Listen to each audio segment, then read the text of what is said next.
Welcome back here to the show. Media days, by the way, this week in Rosemont, all 18 men's and women's teams taken to the podium.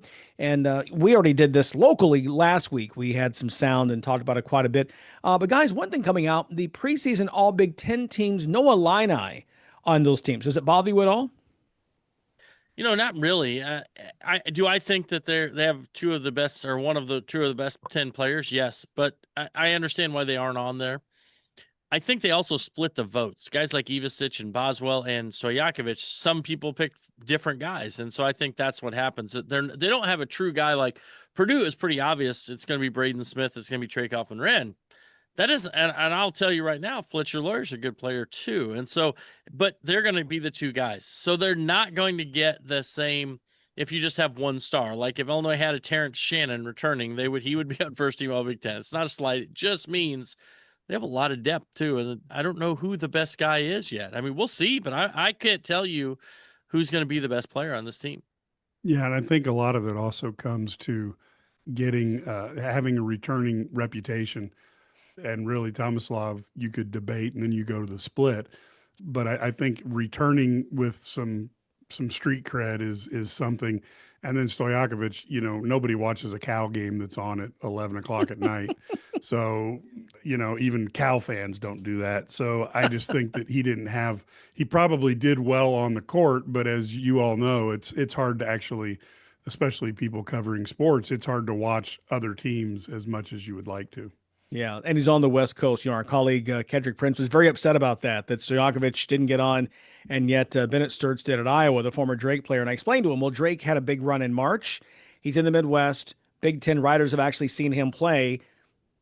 Ked himself had not seen Cal play last year. And I saw him for one half in the background as I was doing something else. So, yeah, we really haven't seen Stojakovic play live games. So that, yeah, he was a McDonald's All-American. His dad was a stud. He's a stud, but no one's seen him play. So that's fine because preseason, I'd rather be postseason All Big Ten than preseason All Big Ten. I think we all agree with that. Hey, let's get back to football. It's Illinois, Ohio State. Matt Stevens joining us now, football writer, analyst for IlliniGuys.com. And Matt, we were talking earlier. Look, this is what, if you're a fan and you can't get excited about this, I don't know what else to tell you. This is exactly what we hoped for, right? When Brett Bielema was hired, they built themselves up to this point. Yeah, the Indiana game, whatever, but here's a chance right now. 60 minutes on the field, packed house, wearing orange. Illinois right now, what was their mindset here during the week going into this game from what you could see? Well, it sounded like immediately what you guys were doing was ripping Pac-12 after dark, RIP. So, I'm not going to stand for that. Jesus. Some of us sickos like to watch basketball games and football games at 11 o'clock at night, Central Standard Time. Some of us have to be at work, Matt. But you didn't have a preseason vote. I did not, and I did not. And once again, when you can be the youngest person in your company and say that you're up till midnight watching games, there you go. Guys, do that. I promise you. It'll be a great thing. Big game at noon where everybody will be watching on Fox when the number one team in the nation comes in. And look, Brett Bielema's got experience with this. 15 years ago in Madison, he took down number one Ohio State in Camp Randall Stadium when he was the head coach. And he kind of knows how to do this. He kind of knows what the vibe needs to be. Then that was a night game. I really wish this was a night game. I think the atmosphere would be even jacked up and the electricity would be even more than if it was a big noon kickoff. But I do think Brett Bielema knows Monday through Friday what the vibe needs to be, what the schedule needs to be, and what the plan needs to be to take down a number one. And I don't think he feels like it's completely out of the equation for Illinois to do that if they play really well on offense and don't make any mistakes, don't make any turnovers, and the defense continually improves. They're a 14.5-point home dog, but I think that a lot of people have been double-digit dogs to Ohio State this year, and Illinois just kind of gets its shot. I really think I call this guy as a Powerball game. I buy a $10 Powerball ticket, and if I hit the Powerball, my life changes immensely. Illinois' life changes immensely if they win this football game.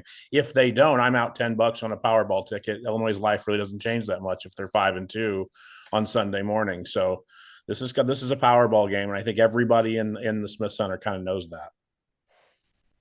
Matt, I look at Ohio State, and I look at their defense as otherworldly. I mean, I think it might be the best defense that we've seen in college football maybe in a while. Yep. However, Their offense is good.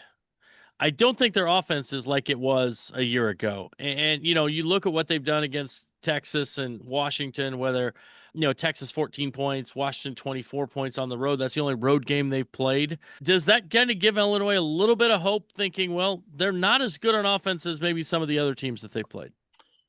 I think their defense is, I think you're correct, Sturdy. I think their defense is kind of like what that Nick Saban Alabama War Machine defense was like in the peak of what he was doing there in Tuscaloosa. The offense misses a lot of pieces on the offensive line that went to the NFL. Both of their top two running backs went to the NFL, Travion Henderson and Quinshon Judkins, and their quarterback went to the NFL. And Julian Sayin is a former five-star kid that signed with Alabama, but he's in his first year as a starter. Now he's got two NFL wide receivers to throw it to and an NFL tight end to throw it to, and Jeremiah Smith and Carnell Tate and Max Clare. But he does not have all of the pieces for Ohio State to be, an impossible cheat code. Now on defense, I think they probably have 8 or 9 guys that are going to play, maybe even 10 guys that are going to play in the NFL. And that's the part that I think Illinois has to figure out a way. Believe it or not, guys, I think Illinois has to figure out a way to get this game into the high 20s and 30s in order to win it. And I think that Ohio State wants to play it exactly the same way they did in Seattle in their first road test, which is it was 7-0 at the half at Washington. And we both know the defensive coordinator at Washington, Ryan Walters, was probably going to his boss, Jed Fish, and going, dude, I'm doing my job. Let's get in gear here. But I think that Illinois does feel like with their high-powered offense that has been, on point all year, led by Luke Altmaier, they have a chance if they can get points on the board against this Ohio State defense. But believe it or not, if it becomes kind of a game in the 20s or even in the lower than that, I think Ohio State has a really good chance of winning a blowout. But I think Illinois needs to figure out early how to score. I think you're right, Brad. Defensively, do you think that Illinois will be able to cover those NFL receivers? Because the two big questions I have is that, and then of course, how is the offensive line going to keep Luke Altmaier in any type of good physical shape? I'll answer both of those for you, Mike. One is not one-on-one. And I think that was the big mistake personally it was the big gamble that Minnesota took last week. I saw Minnesota play a lot of one-on-one and aggressive one-on-one on the outside. And that game was over before halftime because Ohio State took advantage of that with Jeremiah Smith, with Carnell Tate, and with the weapons they have on the perimeter. I don't think Illinois is going to do that. They haven't done it all year, and they're certainly not going to do it with Xavier Scott being out. So they're going to play that kind of, safety, keep everything in front of us. And the key there, Mike, is that when Jeremiah Smith catches the ball, Brett Bielema said this on Monday, when Carnell Tate catches the ball, they've got to get tackled, and they've got to get tackled immediately. Tackling is going to be a big thing for this Illinois defense going into Saturday.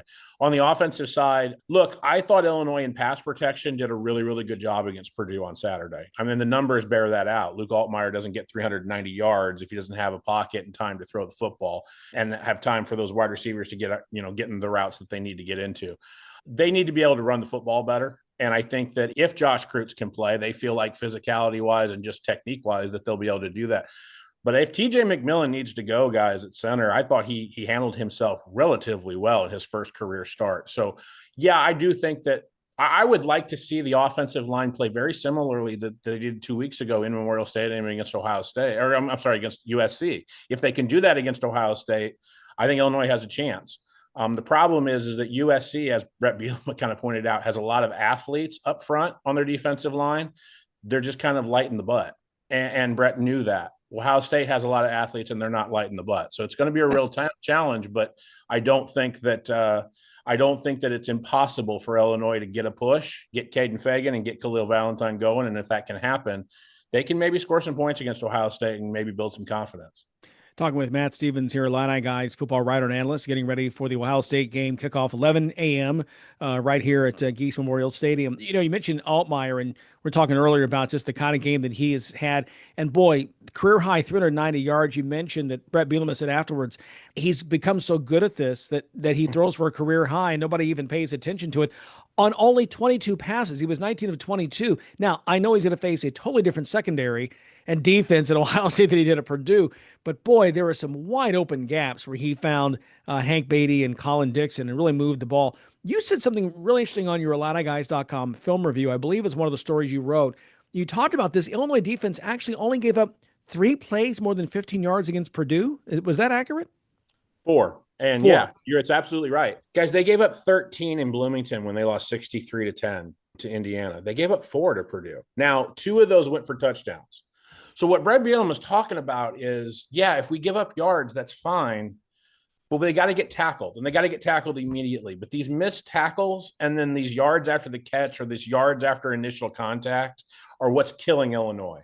That 41-yard run should have been at most an 8-yard run for Antonio Harris, because Matthew Bailey needs to make that tackle. But then when Matthew Bailey misses that tackle, there should be 3 guys sprinting to that football already. There were 3 guys jogging. Okay.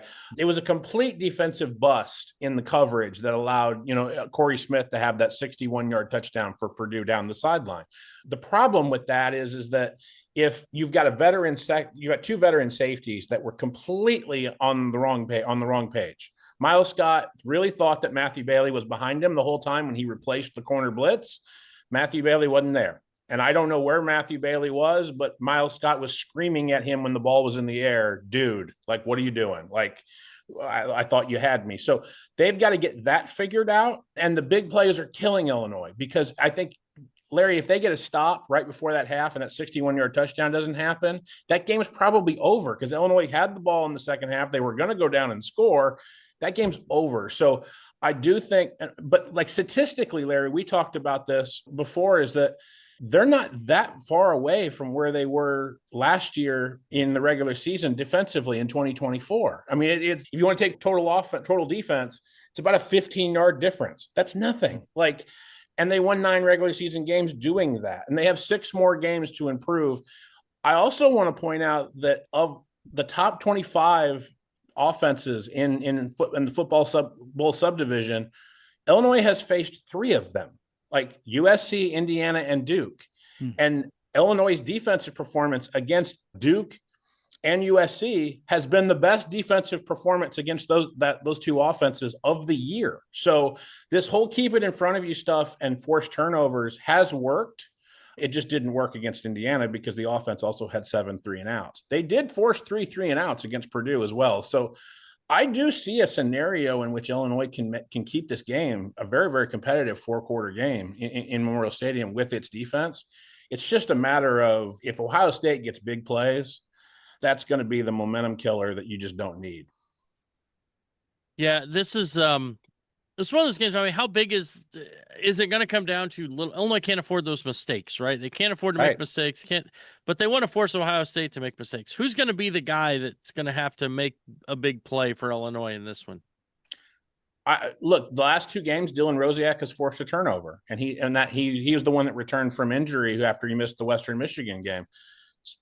Somebody on defense is going to have to force a turnover, and 2 people are going to have to force a turnover. That's how Aaron Henry gets guys off the field right now. I think on offense, Luke Altmaier is going to have to be everything that he's been through 6 games. And he's going to have to be that guy. If you think Luke Altmaier deserves to be in New York for the Heisman in 6 weeks after the regular season's over, he has to play like that on Saturday. And that's just the way this works. Illinois is going to have to run the football. But I also think, I think the defense is going to have to force some turnovers. I think Gabe Yakus is going to have to prove that he's a 3-letter NFL type of pass rusher and get there. And look, Brett Bielema is not wrong. The electricity from the home atmosphere has to be there. It has to be like it was last year against the defending national champions in Michigan during the Red Grange game. It has to feel like that. It has to feel like it did 15 years ago when they took down number 1 Ohio State, and the first thing they did was take the opening kickoff back, and everybody just went nuts. It has to be that kind of an atmosphere. It has to be that kind of a day, and everything has to break right, but everything can break right. We're not talking about, a 28-point home underdog here for Illinois.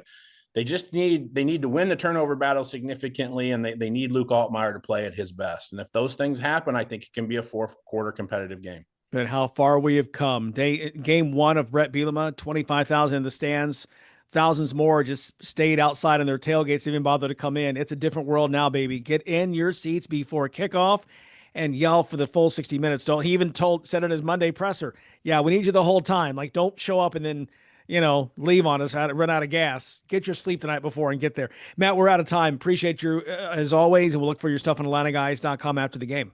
Not a problem. Have a good one, guys. Appreciate it. Matt Stevens, he once again, Illini Guys football writer and analyst for IlliniGuys.com. As always, all week long, great breakdowns, his preview, everything. And be sure to go to the site now and get ready for the game with that. Okay, we've got much more to come, including our picks are coming up on the way.